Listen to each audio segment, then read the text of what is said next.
Mardi, mardi le 4, le 4 novembre 2025, la sagesse du jour. La sagesse du jour est un enseignement très simple qui dit simplement aux gens ceci. Un enseignant qui arrête d'apprendre doit arrêter d'enseigner. Un enseignant qui arrête d'apprendre doit arrêter d'enseigner. Ça veut simplement dire que les gens qui ne veulent pas apprendre, les gens qui ne veulent plus continuer à se remettre en question et à remettre en question les choses qu'ils connaissent, doivent arrêter de donner des conseils à d'autres personnes. Lorsque tu es incapable d'apprendre des autres, lorsque tu es incapable de te dire que ce que j'ai, ce que je connais n'est pas suffisant, tu ne peux pas enseigner les autres. On est dans une société avec une culture un peu trop narcissique où les gens passent un peu trop leur temps, un peu trop impérialiste, voilà, parce que narcissique, on pourrait discuter dessus. Une société très impérialiste où les gens pensent en fait déjà tout savoir, où ils se permettent de donner des leçons à d'autres et n'acceptent pas qu'on puisse leur donner des leçons. Si tu es capable de donner des leçons à d'autres, ça veut dire que tu es capable de pouvoir encaisser aussi les leçons des autres. Cette sagesse du jour me vient de l'émission hier que j'ai regardée sur Libre Expression à la télévision sur Info TV. Il y a un certain qui porte souvent le chapeau de Soule Onoyolo, voilà, il porte souvent la chapka. Chapeau russe, je ne comprends pas pourquoi il porte un chapeau russe de l'hiver froid en janvier en Russie. Et il avait en face de lui Elimbi Lobé, qui est sans doute l'un des plus grands tribalistes du Cameroun, qui n'a encore rien compris à la mondialisation. Bref, ça c'est un autre débat.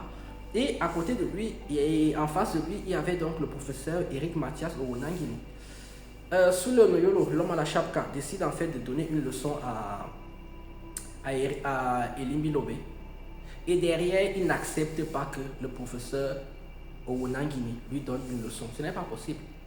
À partir du moment où tu es capable d'éclairer quelqu'un, d'apporter la lumière à quelqu'un d'autre, que la personne en face accepte, toi aussi tu dois accepter le fait qu'on puisse t'apporter la lumière aussi. Et c'est ça qui m'a inspiré la sagesse du jour d'aujourd'hui, parce qu'il y a beaucoup de gens, et même dans certains secteurs où c'est vraiment sectaire et fermé, c'est-à-dire je vais prendre par exemple le domaine de l'église, le domaine de la religion, les gens sont fermés, c'est-à-dire que tu ne peux pas venir et leur remettre en question, leur dire en fait que ça là, ça n'a pas de sens. Hein? Quand on vous dit que dans l'arche de Noé, tout le monde, tous les animaux étaient présents, donc ça veut dire que même les moustiques étaient présents là-dedans. Au bout d'un moment, tu poses des questions, un mâle et une femelle. Comment ça se fait? L'arche était grand comment? Bref, ça devient tout un bric-à-brac. C'est là que tu ne peux pas les remettre en question. Il y a des gens où vous ne pouvez pas les enseigner. Ils pensent tout savoir. Si tu essaies de lui montrer, il te dit tout de suite, hey, tu crois que je suis bête? Non. Tout le monde a la capacité d'apprendre à tout le monde à partir d'un certain niveau. Vous allez même vous rendre compte qu'il y a des fois, votre propre enfant qui est au CM2 va vous enseigner des trucs que vous ne savez pas. Moi aujourd'hui, ce sont mes neveux et mes nièces qui vont me montrer les choses qu'on fait sur Internet. Pourtant j'ai 35 ans. Et parce qu'ils ont accès à de l'information que je n'avais pas accès quand j'étais à leur âge.